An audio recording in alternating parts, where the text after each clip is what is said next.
હાલો મિત્રો, જો હમણાં વિડીયો મૂકું, તમને મજા આવી જાય બરોબર.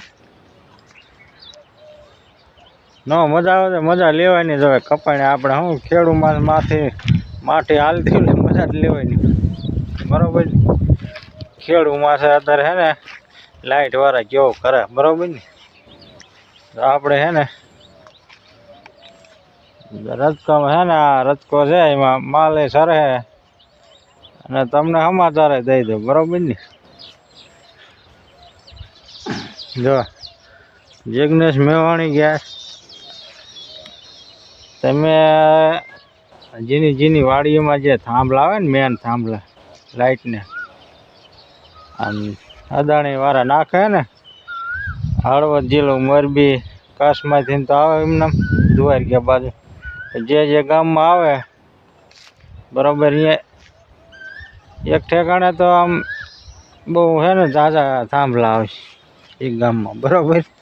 હવે એટલા આવે એટલે છે ને ધરીને માઠી માનવાનું આ ગામના ને.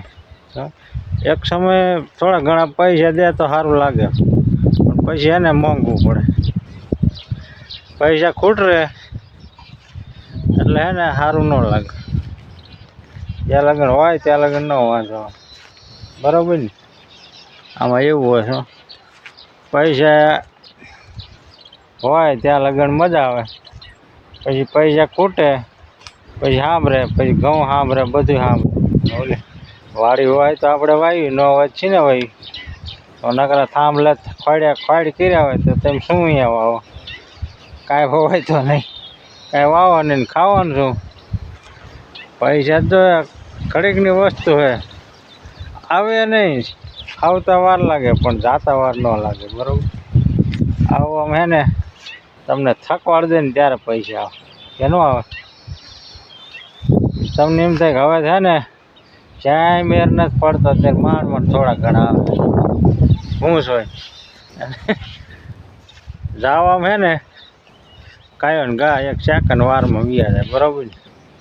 એટલે તમને વિડીયો મૂકું પહેલાં તમે જુઓ. હા બ્રો, જિગ્નેશ મેવાણી હું છે કે કાલે તમારી માગણી પ્રમાણેનું વળતર મળ્યું અને ફરી આ ચોરનું બટન દબાવશો તો શું થશે?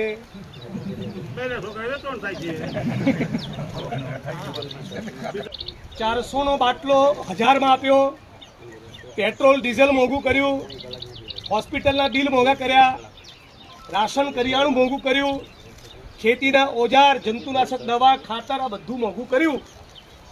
પછી વીજળીના થાંભલા નાખવા આવ્યા. બરાબર વાત છે ને? એટલે વીજળીના થાંભલા નાખવાની પહેલા તો નખો તો વાળેલું જ હોય. તમે બટન દબાવતા હતા કે નહીં? તમને ટાઈટ કર્યા પછી તમારા હિન્દુઓના જ બૂચ મારી દીધા. વાત સાચી ખોટી? તમારા બધી જેટલા હિન્દુ ખેડૂત હોય હાથ ઊંચો કરો. બધા હિન્દુ છે. કરો કરો, બે હાથ ઊંચા કરો ને ખબર પડે મીડિયા વાળાને. છો ને બધા? હવે કોઈ જોવા આવે છે? આ રામનું નામ લેવા વાળા હવે કોઈ જોવા આવે છે? તમે બધા નથી રામના ભક્તો? તમે બધા રામના ભક્તો છો કે નહીં? તો તમારા તો પૂછ મારવા બેઠા છે. આ ચોરોને ઓળખવાના કે નહીં? 150 સીટો છે. પોલીસ પ્રશાસન ઉપર અમારો કંટ્રોલ છે. જ્યારે કહીશું ત્યારે પોલીસ ધોકા લઈને પહોંચી જશે અને ખેડૂતો ચૂંટણી આવે ને જય શ્રી રામ બોલીશું એટલે વોટ આપશે. એવી આ સરકારને પાક્કી ખબર છે, એટલે બીજા રાજ્યમાં જતા નથી અને આપણી પત્તર ઠોકવા આવ્યા છે. આટલી વાત ના સમજાય તો વાક આપણો. જે ખેડૂતોના ખેતરમાં લાઈન છે એમની જિગ્નેશ મેવાણી ગયા ને એ સાચું જ છે બરાબર. આપણે સમજતા જ નથી.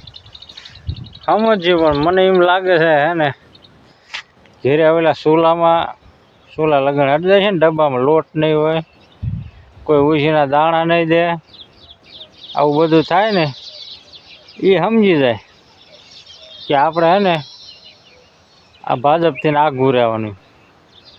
જેને નથી હડતું ને એને ઢોકળું રહેવાનું. એને હું આવે ને ઇનક્યા મળે, ઇનક્યા વિયા જાય, પડખા ફેરવે, એને હે ને એને ડબ્બામાં લોટ ન ખૂટે. કે હાલો જો ભાજપનો અત્યારે રાજ હાલે તો કોંગ્રેસમાં હોય કે આમ આદમીમાં હોય, જીતે જે જીતે ને એને કે વ્યા જાય, એને ડબ્બામાં લોટ ન ખૂટે, બરાબર. એને ક્યારે ખૂટે? ઉંમર થઈ જાય ને પછી બધું પાપ ફૂટે ને ત્યારે ખબર પડે કે આ મેં પહેલાં ખોટું કર્યું, બરાબર. ત્યારે એને એનું બધું ડબ્બામાં ત્યારે લોટ ખૂટે. પછી એને ને ગમે એટલા કમાણા હોય ને તો છોકરા હે ને વૃદ્ધ આશ્રમમાં મૂકવા જાય. આ આટલો ફાયદો રહે. હું એટલે ખોટું ફાયદો અહીંયા રહે, બરાબર ને. અને જો જિગ્નેશ મેવાણીએ કીધું, બરાબર ને, કે તમે હે ને ગમે એમ તમારું સાચું માની લેશે, હાલો કદાચ તમને પૈસા વાત દઈ છે, બરાબર, બધું માની જાય છે, ચાલો થોડા ઘણા તમને વળતર સેટ થઈ જાય એવું કરશે ને, બરાબર, કે તમને આટલું વળતર હાલો દેવાનું ને આટલું તમારે વાડીમાં જે આવતું એ દેવાનું છે, ને દઈ દઈશું, વહેલા મોડા દઈશું, અત્યારે નહીં તો પછી આવું બધું કરશે ને. એટલે આવું બધું કરે ને ત્યારે ખબર પડે, પછી આપણે મત તો હે ને ભાજપમાં દઈ દઈ, બરાબર, કે અમારું કામ થઈ ગયું, અમારે જે જોતું જરૂર હતી પૈસા હતા, માંગણી પૂરી થઈ જાય, મત દઈ ભાજપમાં, બરાબર. પછી 5 વર્ષ થાય ને પછી તમને ફરીને કાંઈક એવું આઈડિયો ગોઠવે, બરાબર. તમને જો કાગળિયામાં એવું સહી કરાવી નાખી હોય કે બરાબર આ તમારી જમીન હોત આમાં આવી છે, પછી તમે ક્યાં જાઓ? એટલે આવું ખોટું કરવું છે એમ બધું કરે, બરાબર. કાચ કે એમ જો તારી તમારામાં આવી ગયા, તમને વળતર દીધું ને ગણાઈ ગયું બધું આમ, બરાબર ને. અને પછી જે વાડી છે હાલો, પછી લાઇટનું ઓલું બિલ છે ને મોટું જબરું ચડાવી દઈશું, આમ એટલું બધું ચડાવશે ને કે વાત જ આવે જોરદાર. એમ યુનિટના ભાવ ચડાય જ જાય, એના માથે જીરું પછી શું હોય ને ચડાવવાનું જીરું ને કે ન રહ્યું, એટલે આવું જ થાય, બરાબર. એ ચડાયા જાય અને એનું પૂરું થાય, બરાબર ને.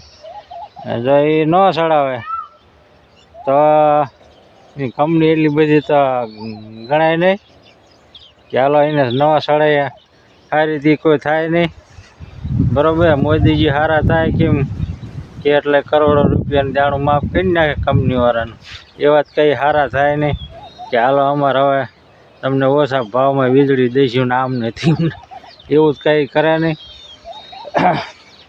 પહેલાં તમને લૂંટ્યા છે, આપણે એને કીધું કે ભાઈ એટલું તમારે દેવાનું, પછી એવડે એને એનું કામ થઈ ગયું એટલે આપણને હાલ લાગે એટલે લૂંટે કે ન લૂંટે.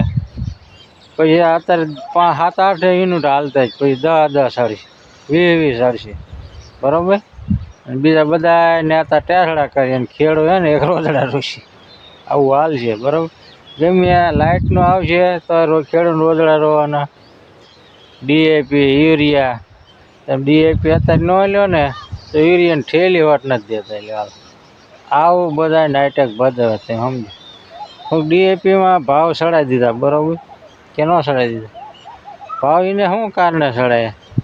ભાવ ચડાવે એટલે માણા વધારે ભાઈ યુરિયા વાંય ભી કરે, 2000 રૂપિયાનું એવું ખાતર કોઈ લે નહીં, તો એવડે શું આ એગ્રોવાળાની ઘડતર કરે.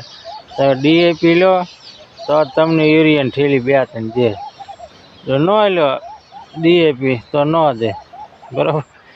આવું કરે ને જો એને કહે ને એટલે એમ કે ઉપરથી અમારે આવું આવે, એને કે અમને એમ કે ડીએપી અડધું દે અને અમને યુરિયા અડધું દે, તમારે 2 વેચવાનું, એટલે અમારે કંઈ 2 વેચવું પડે, આવું બધું થાય, બરાબર. જે લેવા જાય ને કારણ એક ડીએપી વાંય હે ને 2 યુરિયાની ઠેલી દે. હવે તમારે ડીએપી ન લેવું હોય તો લેવું પડે, 1500-1700 ડીએપી લેવાનું અને 600 રૂપિયાની યુરિયાની ઠેલી લેવાની. શું કયો વધારે નાખવાનું? તમારે ડીએપી ન જોતું હોય તો ઘેરે ઢગલો કરવાનો, આવું હાલે લેવાનું. તો પછી ભાજપ સરકાર, અમારી સરકાર આમ હાથી ફાડ નહીં અને આમ હાથી ફાડ નહીં, અને ખેડૂત અમારા સમજતા નથી. ઘડીએ આ અંગોઠા દીધા, આ દીધા, પછી ઓલા ઘેરે આવીને બાંગા ઠોકે ને વાડી આવીને ઠોકે ને વાડીએ ભેંસ ધોવાઈ ન જવા દે અને નીંદ લેવાય ન જવા દે. ત્યારે પછી હે ને ખેતરમાં ઊભા પગ્યા રહે ત્યારે એને હા બ્રેક અમને વાડીએ નથી જવા દેતા. બરોબર, આજ ન જવા દે ને ત્યારે પહેલાં તો કંઈ હા ભરતું જ નથી. એટલે ખેડૂને વઢું હો, એમ સમજતા ને. એટલે ઘડીએ તમે હરી ફરીને હાલો ભાજપ આપણને ખાવા ધાન નથી રહેવા દેવાનું. વહેલા મોડા સમજો તો સારું, જટ સમજો જટ કંઈક સમૂહ વર્ષે મોડા સમજ્યો ને તો માયલી પેઢીની નડશે તે હાર વાળા.